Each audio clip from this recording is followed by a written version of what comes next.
Listening Fanfiction presents Plus One by Wise Turtle Bear, based on the cartoon series Arcane League of Legends from Netflix, which is also based on the video game League of Legends.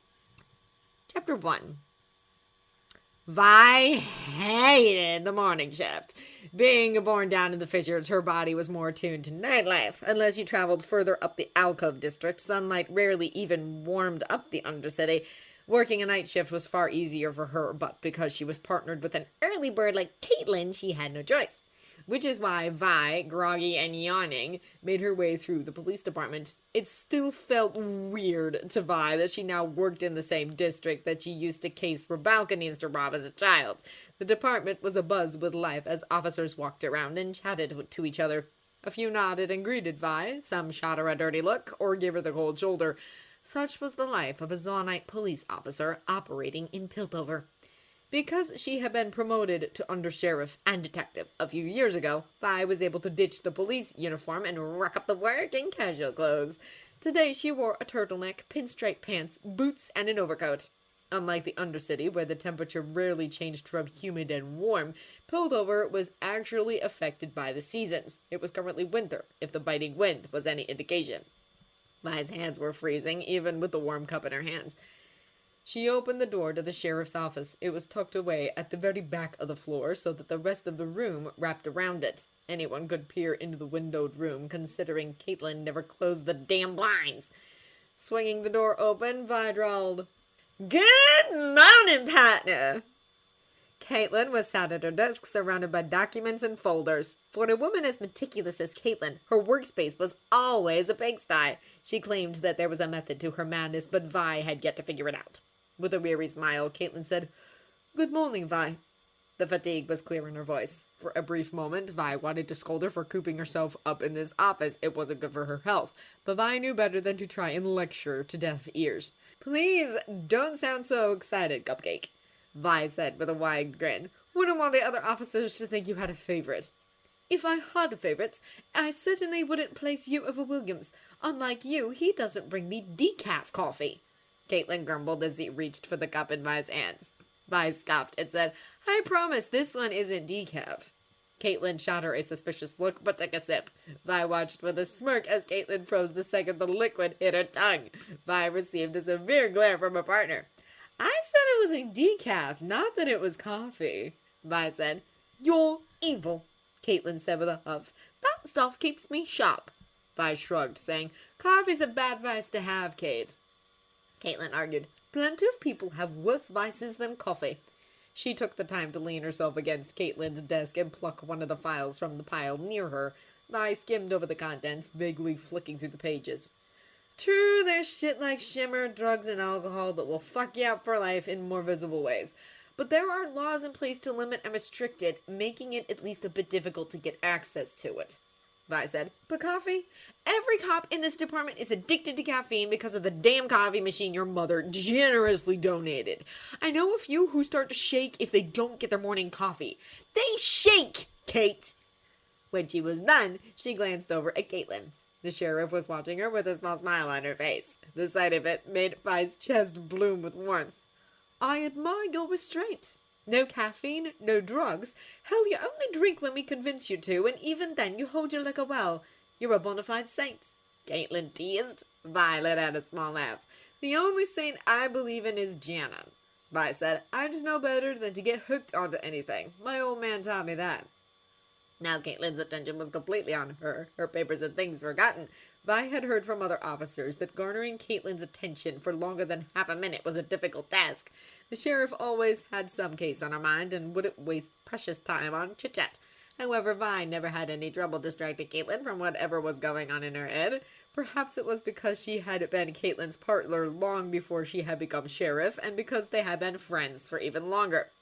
Tilting her head, Caitlyn asked, "Saint Jaina? The savior of Zoln, yes?" Vi grinned and said, "Bingo! I've even got a tattoo of her right here." She proceeded to lift up her shirt to reveal the tapestry of tattoos adorning her stomach and sternum. The tattoo she was talking about was the one of Jaina inked along the middle of her stomach with her legs together, white dress wrapped around her, and arms spread out along Vi's ribcage. It started from her belly button and disappeared up into her sternum. The woman was looking up as if she was being lifted into the sky, an interesting creative decision. Vi knew that there were several other tattoos accompanying this centerpiece, some colored and others more obviously part of a set, all clearly of an Undercity style and doing little to conceal the top muscles underneath. And judging by the way Caitlyn's eyes flickered over her stomach, she was clearly interested in more than just St. Jaina. "If I didn't know better, I'd think you were flirting with me," Caitlyn said, grinning salaciously at her. Vi hoped that her cheeks weren't as red as she felt they were. She grinned through this and tucked her shirt back into her pants, saying, "You'd know if I was flirting with you, Cupcake. Besides, I can't help being hot enough to catch the sheriff's eye." Caitlyn let out a small laugh, saying, "You're terrible. Enjoy your cocoa." Caitlyn chucked a scrunched up ball of paper at her. Vi dodged it easily before walking around the room. "That's what they did." Vi teased Caitlyn, she teased back. They went back to work and didn't mention it again.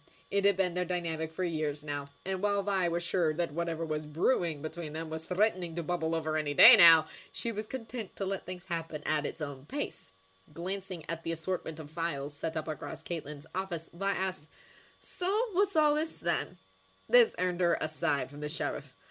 "Honestly, it's not that interesting," Caitlyn said. "It's your usual Piltover nonsense. Tax evasion, workers being exploited or injured on the job, some intellectual property being stolen." "Intellectual property?" Vi asked. Caitlyn waved her off, saying, "I made a thing, that guy took the thing I made from me and is claiming he made it. I want him fined, reprimanded, and my name put back on the thing I made." "God, Piltovans were an odd bunch. All this fuss over a simple matter. Theft was theft." Vi drawled, "Fisher-folk would just beat the shit out of him and take it back. You people are strange." "Piltovans are an insidious bunch. They prefer to stain the enemy's criminal record to make a public embarrassment out of them. Assaulting your rival will only get you a court date and a few days in jail, and lots of jobs require a clean criminal record to be considered for employment. The crime up here is more sinister than violent," Caitlyn said, sinking into her chair. Vi said, "No less of a headache, though." Caitlyn scoffed, saying, "Right you are." Vi took a brief moment to rifle through some of the files near Caitlyn. She flicked through the pages, words like Baron, extortion, and organized crime jumping out at her. She was so fucking bored already. Who knew how long Caitlyn had been reading this crap? "This is so boring, Kate. We should go on patrol," Vi said, tossing the file aside. Caitlyn huffed at this, saying, "I can't. I have to deal with all of this." "I'm not asking.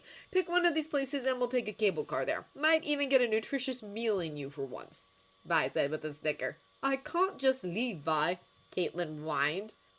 Vi raised an eyebrow at her, saying, yeah, you can. You're the sheriff. You can do whatever you want." Caitlyn frowned at her as she said, "I didn't become the youngest sheriff in Piltover's history by shirking my duties." "I mean, if you don't come with me, I might just visit." Vi's eyes landed on a location highlighted on a document nearby. "Sidereal Avenue all by myself. And you know me. I punch first, ask questions later while punching." There was a moment of silence. The two partners stared at each other for some time, neither backing down, and Vi entirely too smug. It was Caitlyn who sighed and grumbled, "You're a bloody menace." All that Vi cared about was that Caitlyn was now reaching for her coat and rifle tossed on the table behind her. It was a fairly new rifle that cost a pretty penny. Vi would know because she bought Caitlyn the damn thing for her birthday. It had the Kitterman crest engraved in silver along the hilt of the rifle, two back-to-back K letters that looked like keys, a hint of the Kittermans being referred to as the key to Piltover in many ways. The Kittermans were the oldest house in Piltover and the most powerful of all the higher houses. That included the newly elevated higher house of Talus. Caitlyn's shiny sheriff badge couldn't compare to the prestige of her family name. Clapping Caitlyn on the shoulder, I said, yeah, get your ass in gear, Sheriff." Caitlyn's only response was to whack her on the arm and drag them out. Vi stands for victory. I actually did manage to get some food with Caitlyn later on that day. They bought some Ionian fire noodles. It was one of Caitlyn's favorites, second only to her father's homemade version. And while Caitlyn handled spicy foods like a champ, I needed milk and ice to get through it. Caitlyn had shown mercy and bought them both some cold tea despite the winter wind. Vi didn't care too much for her burning lips because she was busy watching her partner. For the first time in a while, Caitlyn looked much more relaxed. That crinkle in her brow was finally gone. Their patrol on Sidereal Avenue was going well. No crime to attend to, no wanted criminals, nothing even remotely suspicious to be found. There were a few people who recognized the two of them, waving at them or coming up to greet them. The people who are genuine are refreshing for Vi, but most of these people are vultures. They just want to bask in the Kiraman glow, then they'd mouth her once she's gone. They're the same people who call Vi gutter trash when they think she can't hear them. But it would reflect badly on Caitlyn if she were to turn them away, so Vi swallowed the venom in her mouth and let her partner lead the interactions. For now, they were blessedly alone. No one had come up to greet them in some time, which meant that Vi could engage in a favorite pastime, bickering with Caitlyn. I don't know why you insist on eating that stuff, Caitlyn said. You clearly can't handle it. I shrugged, saying, I only eat it when I go out with you. Caitlyn stopped walking in shock, turning to look at her as she asked, What? Why? She paused for a moment. Eventually she said, Because you like it. Why don't you just order something else on the menu? The congee has a milder flavor. Caitlyn asked, that adorable frown still in place. Vi just couldn't admit that she loved the way Caitlyn would fuss over her when she ate spicy food. How she ordered cold foods to soothe her and how she pressed the napkins against her mouth sometimes. To have those gorgeous eyes trained solely on her and filled with so much concern. Instead of voicing all this, Vi laughed and slung her arm across her partner's shoulders to pull her into her chest. My old man didn't raise a little bitch, that's why, Vi said as she ruffled Caitlyn's hair. Caitlyn let out a small squeal of laughter at this brutish behavior. Vi knew how privileged she was to be able to act this way with her partner. Rarely did people ever approach the Kiraman sheriff, let alone act so familiar with her. But with Vi, Caitlyn would let so much of her behavior slide. Every unprofessional joke or unprompted contact, no matter what it was, Caitlyn never turned away from Vi's touch. And it didn't slip Vi's notice that Caitlyn allowed her arm to remain slung across her shoulders. Vi tried not to puff out her chest too much, but the pride and excitement she felt was overwhelming, only to have that excitement die in her chest moments later. Why? Because the two of them were now staring at Caitlyn's parents' approaching forms. The two couples spotted each other at the exact same time, it seemed. The shock was apparent on all of their faces. Vi could see that Caitlyn's mother had her hand resting in the dip of her husband's elbow. She didn't fail to remember that her own arm was resting on Caitlyn's shoulders, much like a lover would do so. Vi immediately retracted her arm, and Caitlyn stood up straighter. Fuck. Why are your parents here? Vi hissed. I don't know. Caitlyn hissed back. The couples began making their way over to each other. Vi was completely shitting herself. Mrs. Kierman always scared her, and now she felt like she had been caught red-handed. Doing what? Nothing really, but that look in Mrs. Kierman's eyes made her feel like she had just defiled her daughter. Mr. Kierman, on the other hand, Violet. Vi was suddenly swept up into a warm embrace. She let out a bark of laughter as she patted Caitlyn's father on the back, genuinely happy to see him. This was the thing that Vi liked about the Ionian man. He was a very friendly and kind man, even to riffraff like Vi. He preferred to call Vi by her full name, but it always felt more fatherly than condescending, unlike someone. Good to see you too, Mr. Kierman, Vi said as she pulled away. He squeezed her arms, saying, I told you to call me Tobias. That's way too casual, sir, Vi said, shaking her head frantically. Caitlyn placed her hand on the small of Vi's back, smiling as she said, You're going to give her a heart attack, father. Ease up. He did ease up after this. It was when Mr. Kierman looked over at his wife that Vi remembered why she was so scared a few moments ago. His wife was looking at her with those piercing blue eyes that always made Vi feel like a scolded child. Of all the counselors that Vi ever met, Cassandra Kierman was the most severe of them. Thankfully, she turned her attention to her daughter and said, I thought you were at the office today, Caitlyn. Vi let out a tiny sigh of relief. I was, but we decided to do some patrolling around Sidereal Avenue, Caitlyn said. There was a hint of steel in her voice. Vi's hands twitched in response. That tone of voice always made Vi want to reach for her gauntlets. It always meant a fight was brewing. Oh? Miss Kitterman said. Whatever for? Caitlyn gave her a tight smile, saying, Classified information. You know how it is. More than a hint now. Another twitch. Mrs. Kierman merely hummed a response. It's incredibly awkward. Caitlyn had curled her hand around Vi's bicep and held on like a lifeline. The two of them were glancing between the parents in front of them, not sure what to say or if they should speak. Vi sure as hell wouldn't speak unless spoken to. Thankfully, or perhaps not, Mrs. Kierman broke the silence and spoke directly to Vi this time. I must say, Violet, she said, it was quite generous of you to cover shifts for Caitlyn next week. Vi blinked. What? What shifts? Sorry, Vi asked. Caitlyn glanced between them, squinting her eyes as she tried to decipher what trap her mother had just laid out for them. Caitlyn's father piped up, all smiles, as he said, We're having a charity ball at our winter home next week. It will take about a week to get it all set up, but the actual party will happen on the Saturday. I thought I told you two that I wasn't going. Vi and I are too busy at the station right now, Caitlyn said as she squeezed Vi's arm. Vi nodded along and kept her mouth shut. Her mother cut in, saying, I beg to differ. Piltover is celebrating a year of historically low crime. Vi clenched her jaw. Typical Piltover. Unfortunately, ma'am, the Undercity is not. Crime doesn't sleep where I'm from, Vi said and squared her shoulders. We might have gotten rid of Silco and his chem barons, but their runoffs still stay in my streets. Caitlyn knows this better than anyone. She might be afraid of Caitlyn's mother, but she wouldn't allow a bloody Pilty to drag her city through the mud. Not when they had the money to lift a significant percentage of people out of poverty and chose not to. Not when the Kiraman wealth could build schools and hospitals through the Undercity, but never left the clockwork vaults. True, which is why I would be eternally grateful if you take charge as an under-sheriff. The current crime wave would be within your area of expertise. No? Mrs. Kierman asked with a tilt of her head. Vi curled her hand into fists, but said nothing. She would not embarrass Caitlyn by getting into an argument with her mother, especially not in public. Actually, Mother, Caitlyn slipped her hand down and interlaced it with Vi's, saying, Vi is going to be my date to the ball. Vi's hands went slack. Mrs. Kierman froze where she stood, but her husband looked downright ecstatic.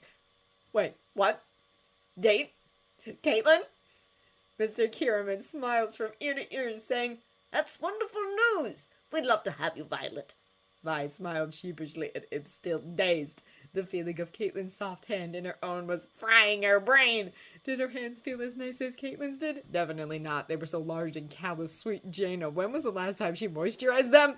Unfortunately, plus ones can only be romantic partners, Mrs. Kierman said with an edge to her tone. Not friends or partners of a platonic nature. Before Vi could even speak, Caitlyn said, Oh, if that's the case, then we'll definitely be there. That's when she felt it. 2 squeezes from Caitlyn's hand. The moment that Vi felt this, her mind went quiet, and the only thing she could focus on was the task at hand. After doing field work with Caitlyn for so many years, they had developed some tricks to get them out of sticky situations. When Caitlyn wanted Vi to play along with whatever act she was performing, she would signal to Vi with her pinky or hand 2 consecutive movements. 2 squeezes. Play along. Vi did as she was told. I don't know if I have a suit to wear, love, Vi murmured as she looked down at Caitlyn. Caitlyn smiled and nudged her with her shoulder, saying, You can just borrow one of my father's. Nonsense. They'll never fit such a strapping young lass as our Violet.